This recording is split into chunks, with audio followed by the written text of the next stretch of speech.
നമസ്കാരം. സ്വർണം കേരളത്തിൻ്റെ ഒരു ദൗർബല്യമാണ്.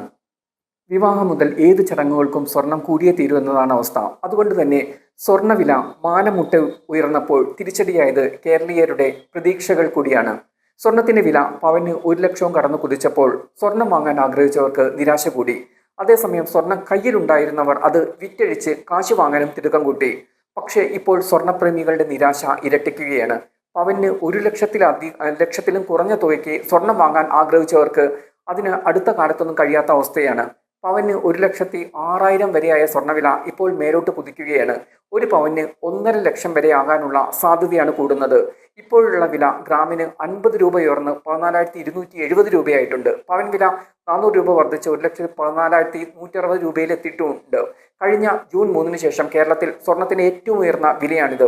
US സമ്പദ് വ്യവസ്ഥയുടെ തകർച്ചയാണ് വിപണിയിൽ ദൃശ്യമാകുന്നത്. ധൃതി പിടിച്ച് അടിസ്ഥാന പലിശ നിരക്ക് കൂട്ടാൻ കേന്ദ്ര ബാങ്ക്, ഫെഡറൽ റിസർവ് തയ്യാറാവില്ലെന്ന വിലയിരുത്തലാണ് നിലവിലുള്ളത്. ഇതാണ് ഡോളറിനെ തളർത്തിയത്. ഇതോടെ സ്വർണ്ണവില കുത്തനെ ഉയർന്നു. സെപ്റ്റംബറിലാണ് ഫെഡറൽ റിസർവിന്റെ അടുത്ത പണനയ നിർണയ യോഗം.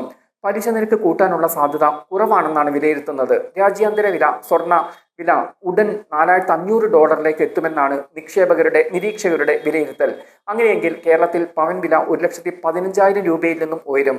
ഗ്രാം വില 14,500 രൂപയും സ്വർണ്ണ വിപണിയിലെ അനിശ്ചിതത്വം വാങ്ങുന്നവരെയും വിൽക്കുന്നവരെയും ആശയക്കുഴപ്പത്തിലാക്കുന്നുണ്ട്.